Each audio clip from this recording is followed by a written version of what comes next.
Hi, my name is Katana and I've been at Bishop Mackenzie for 13 years now. And I've always taken art as a way to express myself because I'm not really the most open person.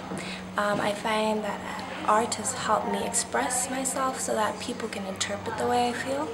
Especially this piece behind me. It was the theme was about letting go, and in life I know that that's one of the very hard things that we have to do. I did it on acrylic paint on canvas, and I did hands because I felt that hands show a certain type of movement, whether it's holding someone or greeting someone or like trying to hold on to something. So basically it was a challenge for me as well because I really hate painting hands. Like, I hate it. I'll try and cover it any way possible. And I just felt that why not take on this challenge? It's my last year, might as well do it. When people say art is easy, it's really not easy. And it takes a lot of time, and it shows in this art piece because it took me 3 months.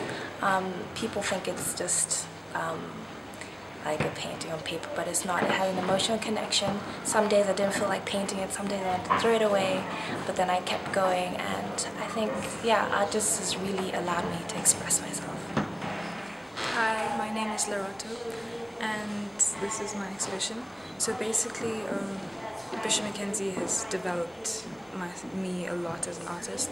When I first came to Bishop Mackenzie, although I loved art, all I would do was draw with pencil, pastels, colored pencils, the usual thing a primary student does. But then my teachers taught me how to step out of my boundaries.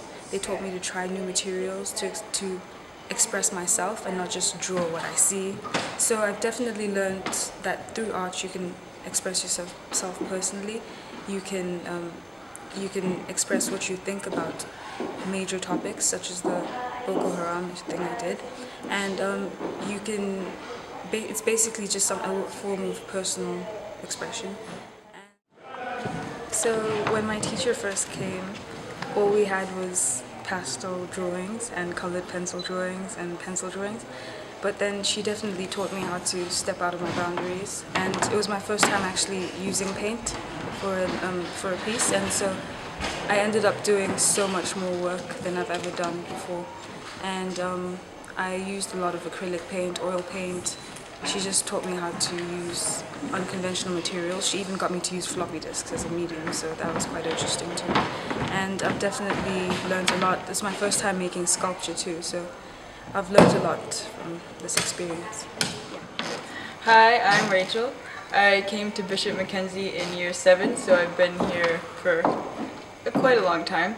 It has definitely been an eye-opening challenge. I've seen exhibitions at the school from students that were older than me, and I always enjoyed them, but I had no idea how much work went behind them. Right now I feel really happy, and because it's very rewarding once you see it all come together. All the work that we've been doing for the past 2 years, I never imagined it could turn out this well. Then I tried recreating the piece I exhibited in a more unrealistic way. This time I managed to recreate this palette stroke technique, as well as the skin and the hair, showing both the light and dark textures. And then I recreated it again in the pink using the same technique. I created them by creating a mold out of chicken wire, and then I folded it around and I pastel Paris the inside and the outside. I also, in order to create a smoothness, I filled it with cotton wool and pastel Paris it over, and then I painted it pink, and I added real ribbon and wire to create the ribbons and tie. The ballerina's shoes are in this position because this is the first position in ballet, as well as in Scottish dance. This is how every dance starts. I know this from personal experience, used to being both a ballerina and a Scottish dancer. So this is how I've managed to create a personal bond with each of my pieces, as I used to be able to do all these. IB is really hard. It is really hard, and I think when you're done with IGCSEs, which is before doing IB, you think that's as hard as it gets, but it's really not. But in IB, I've learned, especially in TOK, how to answer questions in terms of like being open-minded. IB has taught me to maintain a certain level and like to push myself further. I think everyone underestimates themselves, but when I had a go at it, I found out that I can actually do it. Like if it's been done, then I don't see how it was impossible. So I did it, and like I feel really proud of myself because I see when I'm applying to universities that they do recognize the IB program and the rigor of the course and like how you have to maintain your time, especially with art involved.